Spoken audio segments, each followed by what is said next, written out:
Өглөөний мэнд эрхэм хүндэт үзэгчтэй өглөө бүрүүд танд хүрдэг. Өдөр тутмын сонингийн тоом эхэлж байна. За үндэсний шуудан сонингоос эхэл та бүхэн тоомлж хүргэе. За үндэсний шуудан сонингийн тэргүүн нүрт асгатын ордын Адармаатай түүх гэсэн нийтлэг сэтгүүлч Баяр бичсэн байна. За шүүхийн маргаа эцлэн шийдэгдсэний дараа салхитын мөнгөний ордыг Эрдэс Монгол руу шилжүүлнэ гэдгийг өчигдөр засгийн газрын хэрэглэх газрын дарга Зандан Шатар мэдэгдсэн. За сар ширний баяраас өмнө эдийн засгийн эргэлтэнд оруулахыг холбогдох албаных нь мэдээлээд байгаа. За мөн асгатын мөнгөний ордыг бас эдийн засгийн эргэлтэнд оруулах гэсэн үүргийг бас өгсөн байгаа. За асгатын мөнгөний орд нь одоогоор 100% төрийн өмчт байгаа. Тийм учраас ямар нэгэн одоо асуудал бол үүсэхгүй юм байна. Монгол Ройц Цэвтмитийн зүгээс бол нэг 7 орчим сая долларын хөрөнгө оруулалт хийсэн гэж мэдэгдээд байгаа. За нийтдээ 55-аас 60 орчим сая долларын хөрөнгө оруулалт шаардлагатай байгаа юм байна. За асгатын мөнгөний ордын хувьд болохоор 7369 мянган тонн, 7369 мянган тонн тийм нөөцтэй гэж тогтоогдсон. Мөн 227 мянган тонн зис болон бусад холимог металл байгаа гэдэг нь тодорхойлоод байгаа. За тийшээгээ бол зам тавьсан. Гэвч зам тавьсан боловч бас яг шууд эдийн засгийн эргэлтэнд оруулахад маш хүнд байгаа.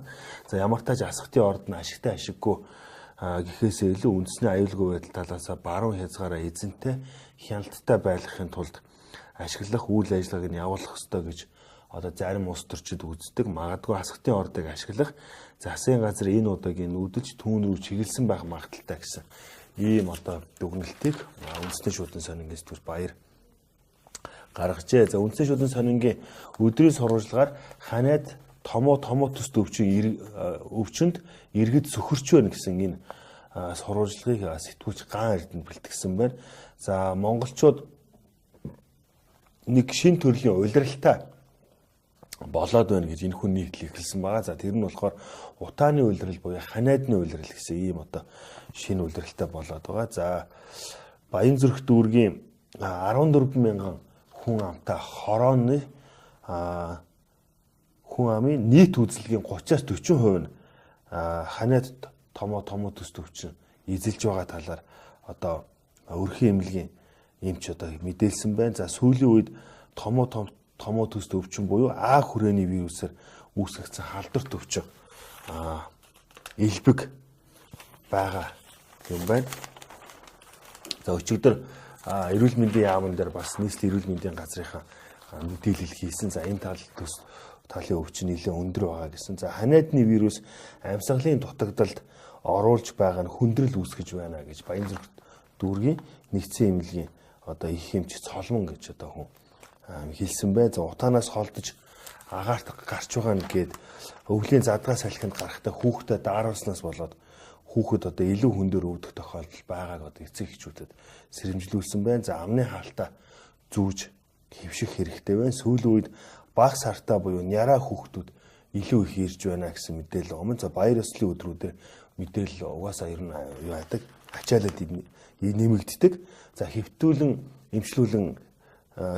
эмчлүүлэгч нарын хувьд томоо төс төвчний урьдчилан сэргийлэх талаар зөвлөгөө өгч байгаа. Өрөөний багтаамжаас хамаарат 3-8 ортой өрөөнүүд ажиллаж байгаа гэсэн ийм мэдээллийг сэтгүүлчдэд өгчээ. За альтай тэмцэх газраас Дорлог Жавиг дүү Баатарын хамтар шалгаж эхэллээ. Өчигдөр иймэрхүү мэдээллүүд бол цацагдсан. За бэлэг дээд сургуулийн ажлын өрөөнд шалгалт хийсэн байлээ. За мөн тэндээсээ гараад прокурорын зөвшөөрлөгөөр гэрт нь нийслэг хийсэн. За мөн дүү Баатарын гэрт нийслэг хийсэн. За өчигдрийн цензургүй яриа дээр Алтан дорнод Монголын захирал гам болд. За ер нь бол нийтдээ 9 сая долларын асуудал яригдж байгаа гэсэн тийм зүйлийг ер нь ярьчихсан лээ. За 4 сая доллар бол зөвхөн одоо наадлынх нь өнгөн хэсэг. За нийтдээ 18 сая доллараар Алтан дорнод Монголыг худалдаж авсан. За 18 сая долларыг бол шууд шилжүүлсэн гэрээний дагуу. Тэр яриад байгаа 4 сая доллар бол ямар нэгэн тийм өөр одоо ямар нэгэн шилжүүлэг биш гэсэн тийм зүйл ярьсан байгаа. За үндэсний шуудан сонингийн таам руугаа эргээд оръё. За жагсаал зохион байгуулсан гишүүд суулт хийж өсгөлэн зарлахаа мэдгдлээ гэдэг. Өчигдөр аюур сайхан, оюун эрдэнэ Батцандан нарын 5 гишүүн энэ пүрэв гарагт болох жагсаал цуглааныхаа талаар мэдээлэл хийсэн. За 1-р сарын 10-ны нийт жагсаал дээр зарим хүмүүс өсгөлэн зарлыг, суулт зарлыг гэсэн ийм зүйл ярьж байгаа юм байлээ. За цагаан сарын дараа ээлжид бус чуурлан зарлах ёстой гэсэн ийм одоо мэдээллийг өгч байгаа. Мэдээллийн одоо өдөртний бүх сонин тэгээ өчигдөр ер нь бүх лайвуудаар бас энэ мэдээлэл явсан. За өмнө өчтөр Ардсан намын дарга Эрдэнэ дэд дарга амар жаргалнаар намын байранда мэдээлэл хийсэн. Ардсан нам ээлжид бус сонгуул явуулахыг одоо шаардаж байгаа. Тэг хуулийн төсөл боловсруулж өргөн барина гэсэн ийм мэдээллийг хийсэн. За өчигдөр улс төрийн 31 дахь нам гэр хорооллын хөгжлийн намыг дээч хүүхэд бүртгэсэн талаар мэдээлэл байна. За Замтээвэр хөгжлийн яамны төрийн нарийн бичгийн даргад Замтээврийн хөгжлийн яамны ах тээврийн бодлогын хэрэгжилтийн зохицуулах газрын дарга Батболд тэмцсэн тухай мэдээлэл байна. За уг асуудлыг засгийн газрын хурал даанаар баталгаажуулж шийдвэрлэнэ гэсэн ийм мэдээлэл байна. За өчигдөр талигач Чамын Эрдэнэ загвар өмсгч Чамын Эрдэнэ ээж Чимгээ өмгөөлөгч нарын хамт мөн охтын түүх төрийн бус байгууллагатай хамтран хэвлэлийн баг хурал хийсэн.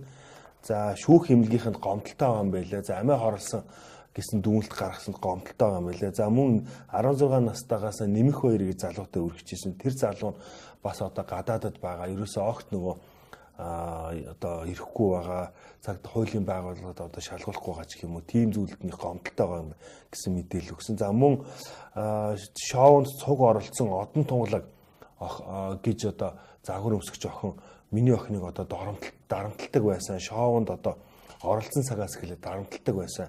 Энэ охинд бас гомдолтой байна гэсэн ийм зүйлийг өчигдөр хэвлэлийн баг хурал дээр ярьсан. За 2018 оны баримтаа өнөөдөр багтаж ий баримтад бүртгүүлээрэ гэсэн ийм мэдээллийг өгсөн байна.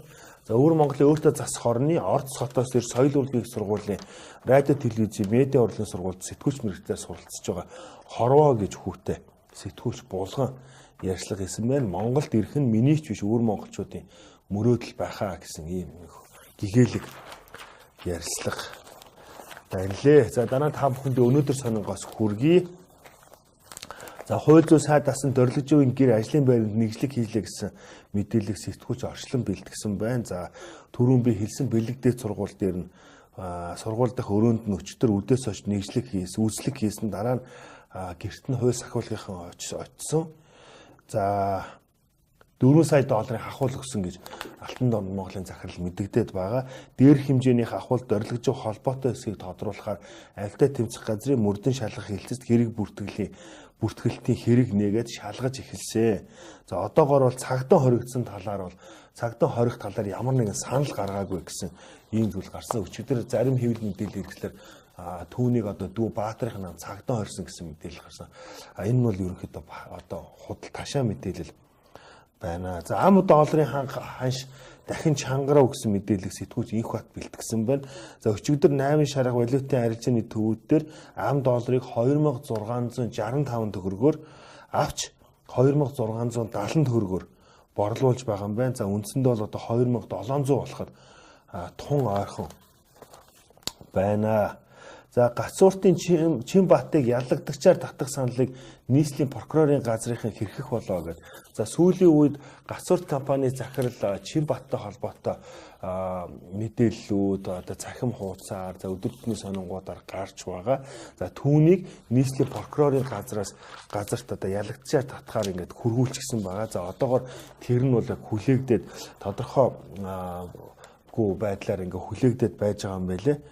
За түүний 35 тэрбум төгрөгийн одоо жижиг дунд үйлдвэрлэлийн сан болон тариалан эрхлэлтийн сангаас 35 тэрбум төгрөгийн дэмжлэг авсан. За үүний 13.9 тэрбум төгрөгийг зөвхөн шатхууны дэмжлэг болгон авсан гэсэн ийм мэдээлэл захим хуудасуудаар гарсан. За өчигдөр болон өнөөдрийн зарим өдөртмөн сонингуудаар гацуурт компаниас мэдээлэл гаргасан байгаа. За ерөнхийдөө бол энэ гүтгэлгээ гэсэн ийм мэдээлэл байгаа. За эрүүн цагдаагийн газрын мөрдөгчд гацуурт болон түүний охин компаниудын санхүүгийн бичиг баримтыг шалгаад тариалан эрхлэлтийг дэмжих сангаас их хэмжээний урамшуулал авсан ч бууд байгаа дутуу нийлүүлсэн байж болзошгүй гэж үзэн ялагдагчаар татах саналаа нийслэлийн прокурорын газарт хүргүүлсэн гэвч нэлээд удаа хугацаа өнгөрсөнд нийслэлийн прокурорын газрынхан ямар нэгэн шийдвэр гаргаагүй байгаа гэсэн ийм мэдээллийг өгсөн байна. За Хангаан Милс гэж компанитай 2 тэрбум төгрөгийн шүүхийн маргаантай байгаа юм байна. За тус компани захирал Ганбатаас ер нь сэтгүүлч Аравжа тодруулга авахд за манад 20 мянган тонн буудаа нийлүүлнэ гэж гэрээ байгуулсан ч түүнийг өгөөгүй. Тэгсэн атлаа гэрээгээ ашиглаад төрөөс урамшуулал авчихсан. За 2 тэрбум төгрөгийн буудаа манад одоо дутуу нийлүүлсэн. Түүнээс гадна дахиад 7 тэрбум төгрөгийн уучлаарай дахиад тэрбум гаруй төгрөгийн асуудал байгаа гэсэн ийм зүйл ярьсан юм байна.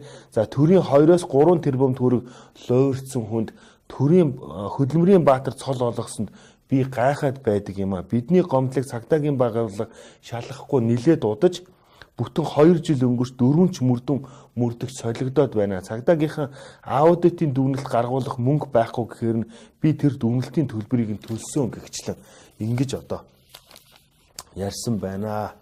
За хэрэглэх газрын дарга өчтөр хэвлэлийн хурал хийсэн маргаан хил ам гарна гэж айгаад байвал өнгөрсөн 28 жилийн нөхцөл байдал өөрчлөгдөхгүй гэсэн ийм зүйлийг бас ярьсан. За болор цомын эзэн яруу найрагч Батулгатай сэтгүүлч Ганчимыг ярьслах хийсэн байна. Учирсны эцэст хагацах замбууланд гэрэл гэгээг дуулна би гэсэн ийм гарчигтай. За одоо 2017 оноос хойш Эрдмийн хөтөж 58 дугаар цогцлбор сургууль багшилж байгаа юм байна. За үүнээс өмнө Арангаа аймгийн Эрдэнэ булган сумын ерөнхий боловсролын 4-р сургууль багшилж байсан. Уг нь бол одоо Завхан аймгийн их сум их уул сумын уугуул юм байна. За ерөнхийдөө бол нутгийн зөвлөл интерес одоо шагнал янз бүрийн юм амлсан зайл юм байхгүй ч гэсэн ерөнхийдөө бол яг ярьцлаган дээр бол одоо орон сууцтай болвол одоо манай гэр бүл төдийгөө миний уран бүтээл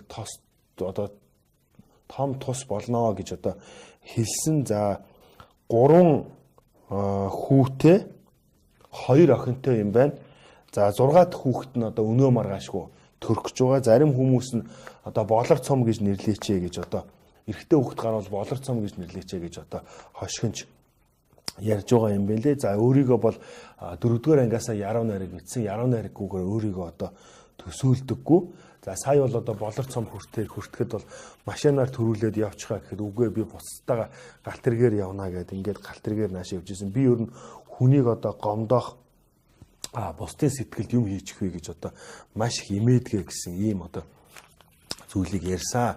За өнөөдөр сонингийн тэргүүн нүрт монголчууд хавдарт идүүлж байна гэсэн нийтлэлийнхаа үргэлжлэлийг сэтгүүлч Эрдэнэ цэцэг бэлтгэсэн байгаа. За өнгөрсөн 2018 онд дэлхийд даяар 9.6 сая хүн хавдраар нас барсан юм байна. Монголд бол шинээр 7000 тохиолдол бүртгэгдчихэд байгаа юм байна. За энэ талаар одоо нэлээд дэлгэрэнгүй. За 2018 онд хорт хавдраар нас барагчдын 3/1 орчим нь амьдралын буруу хэвшил, хорт зуршил. За энэ үүнд одоо арх тамхины буруу хэвшил, хэрэглээ, буруу хооллолт зэргийг байсныг Дэлхийн эрүүл мэндийн байгууллагаас анхааруулсан. Гэтэл одоо монголчуудын маань эрсдэлт хүчин зүйлстэй андын барилгатай шүү дээ гэсэн байгаа. Андын барилгатай гэдэг хашилтанд хийсэн. Мөн агаар хөрс зэргээр орчны бохирдол хорт хавдрын нэг шалтгаан нэгэн төвжүүлсэн бол эрчимтэй даамжрах гол нөхцөл гэдгийг олон улсын эрдэмтэд баталчихад байна гэсэн ийм зүйлийг. За ер нь сэтгүүлч Мягмар Жаргал сайнаарч саараарч ботсон сайн дураараа даатгуулах нь зөвөө гэсэн ийм зүйл байна. За наран тул зэрэг худалдааны төвийн одоо хүмүүс бол насаараа одоо гадаа ингээд зогсож ажиллаж чад тэтгэр өрөөсөө авахгүй сайн дурын даатгалд огт хамрагдахгүй байгаа. За өмнө говьд ажилладаг ухаан одоо нөөц зүдэг жишээлбэл тээврийн жолооч нар сардаа одоо 3-5 сая төгрөгийн цалин авдаг мөртлөө одоо сайн дураараа даатгуулдаггүй. Тэгэхээр энэ асуудлыг одоо хөндөж ер нь бол сайнаарч саараарч ботсон сайн дураараа даатгуулах нь хамгийн зөв сонголт шүү гэсэн ийм зүйлийг одоо сэтгүүлч Мягмар дөрж бичжээ. За Монгол цайны уналт гэсэн мэдээллийг цэвэн хэрлэн бичсэн байна. За Монголд одоо цай үйлдвэрлэдэг 40 гаруй үйлдвэр байдгийн байна. Гэвч одоо Гайлийн ерөнхий газрын авсан мэдээлэлээр 2017 оны 11 сарын байдлаар 6.4 сая ам долларын 4.2 тонн цай одоо импортлсон юм байна. Энэ тонн 2014 онд 7.2 сая ам доллараар хэмжигдэж байсан. Үүний бараг 70 цайны одоо импортын 70 шахам хувийг шахмал ногоон цай одоо бүрдүүлдэг юм байна. За 8000 кг буюу 57000 ам долларын цай одоо бусад цай импортлсон гэсэн ийм одоо мэдээлэл байдгийм байна.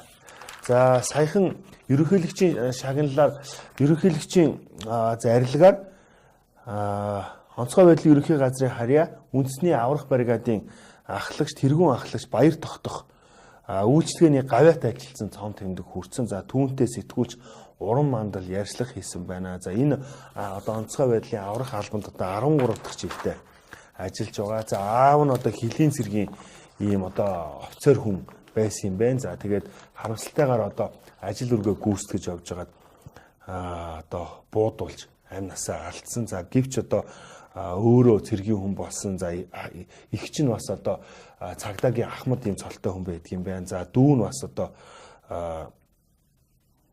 хилийн цэрэгт ажилладаг. За ганц эмэгтэй дүү нь бол одоо өөр мэргэжилтэй гэсэн ийм зүйл ярьсан.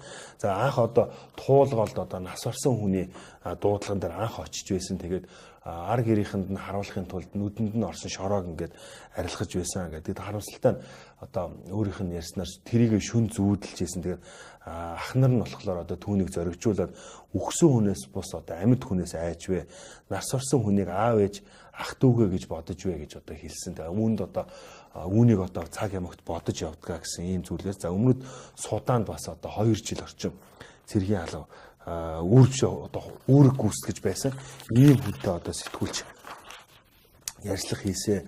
За сэтгүүлч Сувдмаа нэгэн одоо мэдээлэл хийсэн. За Чингисийн хөшөөт цогцлбор одоо үнэ нэмсэнд одоо энэ тур компаниуд нэлээд бухимдалтай байгаа юм байна. Өмнө нь одоо 8500 төгрөгөөр тасалбар одоо болгон оруулдаг байсан бол саяхнаас гадаадын жуулчинд 30,000, монголчуудад 10,000 гэсэн ийм үнийг одоо тогтоогоод өнгөрсөн сарын 1-ээс эхлээд мөрдөж эхэлсэн юм байна. За энэ талаараа бол одоо Genco Tour Bureau компанийн болохоор манай удирдах зүйл бол ингэ шийдсэн гэсэн ийм одоо мэдээллийг өгөөд өөр одоо тайлбар одоогоор өгөөг байгаа юм байна. За ховор ургамлыг зурж үлдээх нь ямар ач холбогдолтой талаар Мөсийн байгалийн ухаалны салбарын биологийн тэнхимийн багш оюун дартай сэтгүүлч Баясгалан ярьцлага хийсэн байна. Ургамал амьтдын цуглуулгын сан тухайн улсын шинжлэх ухааны хөгжлийг илтгэдэг гэсэн ийм зүйл байна. За үндэсний онцлогоо эмчилгээний төв ашиглалтанд орох байгаа тухай нэг одоо таата мэдээ байна. Ирэх оны 4-р сард ашиглалтанд орох гэж байгаа юм байна. Өчигдөр холбогдох албан тушаалтнууд нь одоо барилгын байдалтай танилцсан байна. За энэ одоо нийт 215 нэр төрлийн CT, MRI зэрэг 1800 ширхэг сүүлийн үеийн дэвшилтэд тоног төхөөрөмж суйрлуулж байгаа гэсэн ийм одоо тэгээ хэвтэн эмчлүүлэх 100 ортой юм байна. Зүрхний шигдээсийн төв байгуулж байгаагаар онцлогтой гэсэн ийм мэдээлэл өгчээ. За дараа нь та бүхэндээ өдрийн сонингоос тоомлж хүргэе. За ам долларын өсөлт сүүлийн 3 жилд монголчуудын орлогын 30%-ийг хамжээ гэсэн ийм одоо мэдээллийг тэргүүн өөрт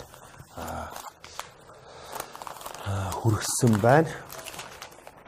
За сэтгүүлч Баттөгс байна. За энэ 30%-аар үндсэндээ одоо төгрөгийн ханш маань унсан гэсэн үг. За улсын хурлын гишүүн Аюур сайхан төрийн банкнаас ямар ч барьцаагүйгээр гадаадын хуулийн этгээд 3 цагийн дотор 20 тэрбум төгрөг авсан гэсэн ийм мэдээ. За төрийн банктай холбоотой түүний удирдлага Баяр сайхныг шалгаж байгаа гэсэн мэдээлэл байгаа. За Монгол улсын ерөнхий сайд асан Думаагийн содном баялаг бүтээж биш хууль зөрчиж төрийн өмчийг завшиж хөрөнгөчдөг компани байсан бол МАК компанид миний хөл гიშгэхгүй байсан гэдэг. За МАК компани одоо зөвлөхөөр ажиллаж байгаа. За бас л нэг баланкн дээр гарын үсэгт барьцаалагддаг албан тушаал бий болох нь гэж улсын хурлын даргын одоо огцруулах хуулийн төслийг ерөнхийлөгч өргөн барьсантай холбогдуулаад өдрийн сонингийн сэтгүүлч Ган Тулга нийтлэл бичсэн байна. За Монгол төрийг барьж байгаа Монгол ардын нам, ардсан нам ерөнхийлөгчөө та нар Монгол төрд ямар өстэй болоод Монгол төрийг доройтуулах, гутаан дурамжлах ажлыг байнга хийгээд байдаг юм бэ? Монгол төр доктортой байж Монгол улс үн мөнхөд оршин тогтнох нь та бүгдэд огтоос хэрэггүй гэж юу гэсэн ийм зүйл ярьсан байгаа. Тэгээ яг нийтлийнх нь гол санаа болохоор ерөнхийлөгчийн өргөн барьсан энэ одоо хуулиас болоод за ерөнхий сайдыг бол одоо улсын хурланд барьцаалсан байдаг шиг бас нэг одоо баланкан дээр ингэж одоо гарын үсэг цуглуулж бас нэг барьцаалдаг ийм нэг албан тушаал одоо бий боллоо. Улсын хурлын даргын албан тушаалыг ингэж болох юм уу гэсэн ийм одоо асуудал хөдсөн нийтлэлийг бичсэн бай. За жижиг гүндэр дүүлдэрлээс жижиг дунд үйлдвэрлэлийг хөгжүүлэх сангаас зээл авсан хэрэг таалагдаж байгаа гишүүдийн нэрсийг прокурорын байгууллага ил болгож гэсэн мэдээллийг сэтгүүлч Бацорыг бэлтгэсэн байна. За саяхан цэцэд нэг хэсэг хуульчид хандсан яг энэ үеэр прокурорын байгууллагын ямар одоо улсын хурлын гишүүд сайд энэ хүү хэрэгт холбогдож байгааг мэдээлсэн. За Бацоргийн хувь эзэмшдэг тээвэр ажилт компани түүний ихнэр отхон жаргалыг шалгаж байгаа. За улсын хурлын гишүүн Батнасаг дүү Ганбаатарын хамт шалгаж байгаа. За учрал гишүүнийг аав Нэм осрын хамт, оюун дайрыг хүүгийнх нь хамт, наранхуу саран чимэг нарын гишүүдийг төрсөндөө одон чимэг нарынх нь хамт, за гишүүн Тэмүүлэн ээж Динсмагийнх нь хамт, за гишүүн Аас Ухбатыг төрсөндөө Бат Төгс түүний ихнэр Буян Дэлгэр нарын хамт, за улсын хурлын гишүүн Болор Чулууныг Дорнод гурилаар нь, за Солтон гишүүнийг Монгол Шаазангаар, за Инх хоёр гишүүнийг Монгол Буудаа зэрэг компаниар, Өмнө Говьыг сонгогдсон Инх бол гишүүнийг бас шалгаж байгаа. За Чагнаас өрөн Бацүрэн гэдэг компанийн захирлуудтай хамт шалгаж байгаа. Тэднийг нь баривчилж саатуулсан. За Нямбаатар гишүүнийг одоо эхнэрийнх нь хамт шалгаж байгаа. Хэрэглэх газрын дарга Зандан Шатар Эми үйлдвэр компаниас 1.2 тэрбум, Асрал хайрхан компаниар 1.7 тэрбум авсан хэрэгтэн шалгаж байгаа. За Сангийн сайд Хүрлбаатрыг Хантай хайрхан компаниар нь тэрбум төгрөгийн зээл авсан асуудлыг шалгаж байгаа. Барилга хот байгуулалтын сайд Байдалхааныг Mon Lives компаниар 490 сая төгрөг авсан хэрэгтэн, Хагант компаниар 198 сая төгрөг, Эрчим хүчний сайд Даваас хөрөнгө Нарлаг хараа компаниар 750 сая төгрөг авсан хэрэгтэн, Батлан хамгааллын сайд Инх болдыг Өлзий Дэс компаниар 500 сая төгрөг авсан хэрэгтэн, Уул Уурхай хүнд үйлдвэрийн сайд Сумья Азрыг үндэсний хөрөнгө оруулалтын банкар 500 сая төгрөг авсан хэрэгтэн, Аялал жуулчлалын сайд Цэрэн Батыг 250 сая 150 сая төгрөгөөр Баян Таван Тис Баруун Загвар компаниар авсан хэрэгтэн, мөн Цэрэн Батыг Хархираа хөгжил Булган Буудаан төрөв компаниар жижиг дунд үйлдвэрлэлийн хөгжүүлэх сангаас 600 сая төгрөг авсан гих мэдээлэл гараад байгаа гэсэн ийм зүйлийг одоо сэтгүүлч Бацорыг бэлтгэжээ. За ерөнхий сайдаас содномгоо мэдээлэл үргэлжилж байна. Халдар төвчин сүүн үндэсний төвийн албаны дарга Амсэлма томоогийн вирусын эсрэг вакциныг хийлгэхэд жилийн хугацаанд өвчлөхгүй гэсэн ийм мэдээлэл байна. За Болор цомын яруу найрагч уншигч хоёрыг уулзуулдаг хамгийн гиган наадам гэж боддгоо гэж Болор цомын эзэн Батулах ярьцлага хийсэн байна. За дэлхийн нийт яагаад аналог дугуйлтыг таашаах болов вэ? Дижитал дугуйлт руу шилжчихсэн байсан хөгжмийн борлуулалт буураад пенсны борлуулалт 50%-аар өсөд байгаа гэсэн мэдээлэл сэтгүүлч ганц харуул. За энэ завхны мэдээ гэдгээр өдрийн сонингийн тойм өнгөж байна. За хот хэдий ботол эзэнгүй байх вэ гэд 100-ны мэдээ сонингоос хүргэе. За нийслэлийн эрдэнэ төлөөлөгчдийн хурлын Монгол ардын намын бүлэг 2 хуваагдчихад байгаа. 28 гишүүн 14-14-өөр хуваагдсан гэсэн мэдээлэл байгаа. За тий үүнээс үүдээд хотын захирагчийг томилж чадахгүй байгаа. Нөгөө талын бойкот хийж байгаа нөгөө тал нь болохоор манай талаас нийслэлийн эрдэнэ төлөөлөгчдийн хурлын даргаыг тавиа. Тэгвэл танаа одоо засаг даргаыг томилно гэсэн ийм байдлаас болоод одоогийн эрдэнэ хурлын дарга удирдах зөвлөөсөө одоо дэмжлэг авчаад байгаа. Амар сайхан хотын дарга болж чадахгүй байгаа. За Хөлбөрийн Баатрыг бүтээсэн түүх хэмээг хэрэг үүсгэх вэ гэсэн ийм мэдээллийг сэтгүүлт амдын очор бэлдсэн байна. За сүүлийн үед Гацуур компани захирал Чимбаттай холбоотой мэдээллүүд байгаа. Тэгэхээр түүний талаар тухайн үед одоо хүнс хөдөө аж ахуйн сайд байсан Бурмаа байнгын хорон дээр хид хідэн удаа ярьж байсан талаар энэхүү нийтлэлээр бичсэн байгаа. За тэгэхээр хацуурт компанийн хувьд одоо гүйн бүхэн бол гүтгэлэг гэж нэрлэж байгаа. Тэгэхээр энэ одоо нийтлэлийн гол агуулга нь болохоор гүтгэлэг гэж одоо ингэж мэдэгдэж бахаар хуулийн байгууллагаар шалгуулчаасаа. Тэгэхгүй бол одоо хөдөлмөрийн баатрын бүтээсэн түүх гэсэн бас нэг юм хэрэг үүсэх үе гэсэн ийм зүйл одоо гарсан байна. За Баянгор аймгийн засаг дарга бачиргалтай холбоотой Special Mines компанийг шантажиж мөнгөний уур хатаа болсон уу гэсэн нийтлэлийн 2 дугаар хэсэг өнөөдрийн 100-ны мэдээ сондөр гарсан байна.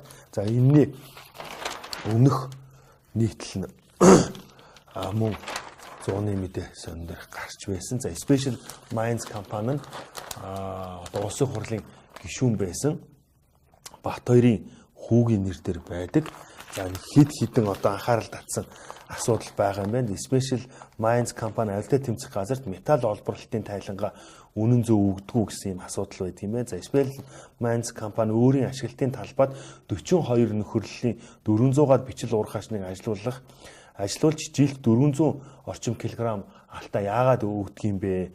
За энэ компани бичил уурхаачтай олборлсон түүхийн хөдрийг өөрийнхөө баяжуулах үйлдвэрт боловсруулалгүй хонхрын хөдрөг компани яагаад шилжүүлэх юм бэ гэсэн иймэрхүү одоо асуудлууд байдаг юм байна. За өчигдөр Монгол Ардын намын дарга Ардс намын удирдлагууд хэвлэлийн хурал хийсэн үүнтэй холбогдуулаад хэвлэл хариуцсан нарийн бичгийн дарга Монгол Ардын намын мөрийн хөтөлбөрийнхээ эсрэг ажиллаж байна гэсэн ийм ярьцлагыг өгсөн байна.